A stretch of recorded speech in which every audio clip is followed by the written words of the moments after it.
Hello students, how are you. Hopefully बेटा आप सब बहुत अच्छे होंगे। देखिए मैं आज आपको इस वीडियो में न्यूमेरिकल्स कुछ बता रहा हूँ based on ionisation enthalpy and electron gain enthalpy.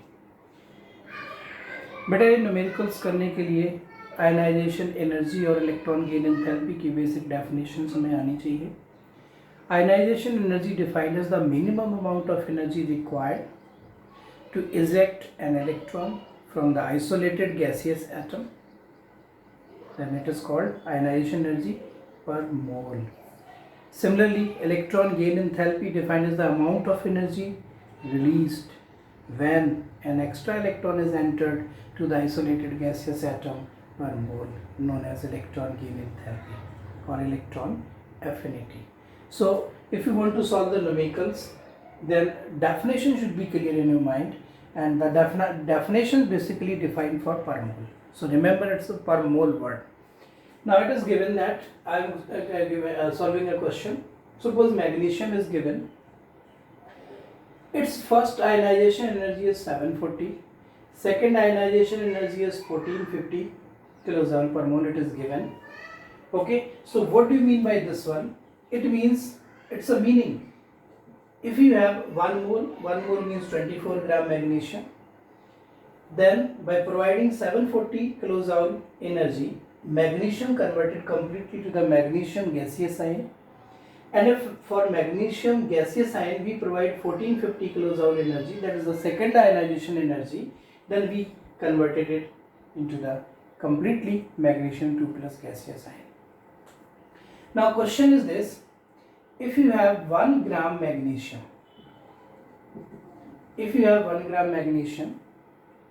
and 50 kilojoule energy is given to this one, you have to find out percentage of magnesium plus and magnesium 2 plus in this mixture. 1 gram magnesium में कितना percent इसका होगा, कितना percent इसका होगा, अगर आप ये एनर्जी प्रोवाइड कर रहे हो। So it's a simple unitary method of mole concept. देखिए, first of all first ionisation energy 740, so we can say 24 gram magnesium converted to magnesium plus by providing 740 kilojoule energy. Okay. For 1 gram magnesium, how much energy is required? Find out 740 by 24. इतने kilojoule energy अगर आप देते हो तो 1 ग्राम magnesium plus में convert हो जाएगा। सो solve this. Okay, solve करने पर कितना आएगा ये करीब 740 by 24 को अगर आप 3 टाइम्स से डिवाइड करो तो 72 बनता है। मतलब ये जो वैल्यू है बेटा इसकी एनर्जी की, मेरे हिसाब से अगर आप इसको फर्दर कैलकुलेट करते हो तो ये आपको नियर अबाउट 3 टाइम्स चला गया, 30 पॉइंट समथिंग आएगा। ओके, यू कैन कैलकुलेट, देख लीजिए कैलकुलेट, पहले सिंप्लीफाई कर लो। It's 724 the 72 30 30 point something kilojoule energy is required to convert 1 gram magnesium to magnesium plus. Now we provide 50 kilojoule energy, हमने 50 kilojoule energy दी है, इसका मतलब तो ये हमने ज़्यादा एनर्जी दी है। That means it is clear 1 gram magnesium completely converted to magnesium plus. Okay, the energy left, जो आपने एनर्जी प्रोवाइड की थी, कितनी एनर्जी बच गई, 50 माइनस 30 कर दीजिए, 30 पॉइंट समथिंग। ठीक है, ये करीब करीब 30.1 या 30 पॉइंट समथिंग आएगा। सो मैं इसको 13.19 आता है, 19.1 किलोजूल एनर्जी इज लेफ्ट। अब जो ये एनर्जी बेटा बची है वो Mg प्लस को Mg2 प्लस में कन्वर्ट करेगी। तो यहाँ से देखिए कि अगर आपके पास 24 ग्राम Mg प्लस होता तो Mg2 प्लस में कन्वर्ट करने के लिए जो एनर्जी रिक्वायर्ड है वो 1450 किलोजूल रिक्वायर्ड है। दैट इज वेरी क्लियर इसके लिए 1450 किलो जूल रिक्वायर्ड है। आपके पास तो एनर्जी है ही कुछ 19.1, तो देखिए 19.1 किलो जूल से कितना मैग्नीशियम कन्वर्ट होगा Mg2 प्लस में, 241450 19.1। This is the mass of Mg2 plus converted. 24 gram magnesium को Mg2 प्लस में कन्वर्ट करना है, जितनी एनर्जी चाहिए, बट आपके पास जो एनर्जी बची है वो 19 पॉइंट समथिंग है। 19 पॉइंट से जो कन्वर्जन होगा वो इतना, that means we get Mg2 plus ions weight इतना हो गया। Now what is Mg plus, total 1 milligram है, सो Mg2 प्लस का वेट इतना हो गया। Find out the Mg plus weight, और फिर दोनों 1 ग्राम में है, परसेंटेज निकालो। मुझे लगता है जो वैल्यूज आएंगे इनको 100 से मल्टीप्लाई कर दो, परसेंटेज आ जाएगी। फिर से देखिए, मैग्नीशियम की फर्स्ट और सेकंड आयनाइजेशन एनर्जीज गिवन है। 1 ग्राम मैग्नीशियम को आपने इतनी एनर्जी दी है। ये मैंने आपको बताया कि अगर मैग्नीशियम को मैग्नीशियम आयन में कन्वर्ट करना है तो 740, मैग्नीशियम आयन को इसमें कन्वर्ट करना है तो इतनी एनर्जी रिक्वायर्ड है, एनर्जी गिवन है, ठीक है। 24 मिलीग्राम को Mg प्लस में कन्वर्ट करना है, 740 किलो जूल एनर्जी चाहिए। आप देखिए 1 ग्राम मैग्नीशियम को कन्वर्ट करने के लिए कितनी चाहिए, near about 30। From this it is clear we provided 50 kilojoule, so it is clear that whole magnesium converted to Mg plus ion. Okay, the amount of energy which is left, now it used to convert Mg plus ion to Mg2 plus ion. 24 को इतना चाहिए था, 19.1 से कितना Mg plus Mg2 plus में convert हो जाएगा, that is equal to this one. Now find out Mg plus by subtracting 1 minus this, you get these values. Okay, so ऐसे बेटा सॉल्व करने होते हैं न्यूमेरिकल्स। मोल कंसेप्ट यूज हो जाता है इनमें कई बार।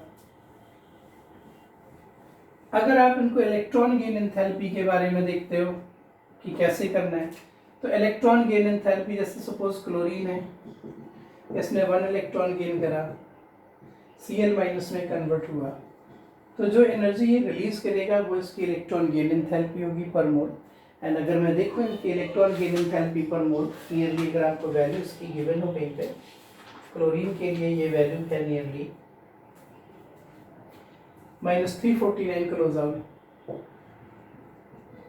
पर मोल। बेटा अगर इसी को मैं ऐसे कहूँ, what is the ionization energy of Cl minus, Cl minus की आयनाइजेशन एनर्जी क्या होगी, then answer is +349 kilo joule per mole. Okay, reverse ही करना है, आयनाइजेशन करना है इसका, इससे Cl बाहर निकाल, इलेक्ट्रॉन बाहर निकालना होगा, तो ये वैल्यू भी आ जाएगी, ठीक है। कुछ इस तरीका से आप सॉल्व कर सकते हैं इनके क्वेश्चंस। अगर आपको कोई एलिमेंट ऐसे दिया हो, having first ionization energy suppose 740, second ionization energy suppose 890, third ionization energy suppose 1210, and fourth ionization energy suppose it is 4000 kilojoule per mole, और फिर आपसे पूछे कि उस एलिमेंट की वैलेंसी क्या है। बेटा आप जानते हो इलेक्ट्रॉन्स आउटर मोस्ट ऑर्बिट से ही रिलीज होते हैं, मेनली ये आउटर मोस्ट ऑर्बिट से ही इलेक्ट्रॉन रिलीज हो रहे हैं। जब तक आपको आयनाइजेशन एनर्जी में रेगुलर डिफरेंस मिलता रहे, सडन जंप ना आए, तब तक आप समझिए all electrons are removing from the same orbit. ये 3 इलेक्ट्रॉन लगभग एक ही ऑर्बिट से रिमूव हो रहे हैं, बट इसके बाद देखिए there is the sudden jump in the ionization energy. यहाँ पे तो 200-300 का फर्क आ रहा था, यहाँ अचानक से इतना ज्यादा फर्क आ गया। That means we can say now electron removing will start from the next orbit. And you know what is valency? Valency is the number of electrons present in the outermost orbit, and from this data we can say in this element number of electrons in the outermost orbit is 3. So this is the valency. कई बार कुछ बच्चे सोचते हैं कि ये valency हमें learn तो नहीं करनी पड़ेगी, रट्टा तो नहीं लगाना पड़ेगा, तो ऐसा नहीं। Okay, so watch this video and get the concept to calculate electron ionization enthalpy as well as electron affinity। इसके बारे में बेटा आपको बता दूं, इलेक्ट्रॉन गेन एंथैल्पी और इलेक्ट्रॉन एफिनिटी में बेसिकली ये रिलेशन होता है। हाँ, अगर 0 केल्विन मेंशन है तो इलेक्ट्रॉन गेन एंथैल्पी ही इलेक्ट्रॉन एफिनिटी होती है, but sign is opposite, -E है एट 0 केल्विन। अदरवाइज 5/2 RT का डिफरेंस होगा, फिर R is the gas constant. We will discuss further About R, it has 8.314 joule per mole per Kelvin value. Its value is fixed. It's a universal gas constant. Okay, so thank you very much. Watch this video, and if you have any doubt, then you can ask me or contact me.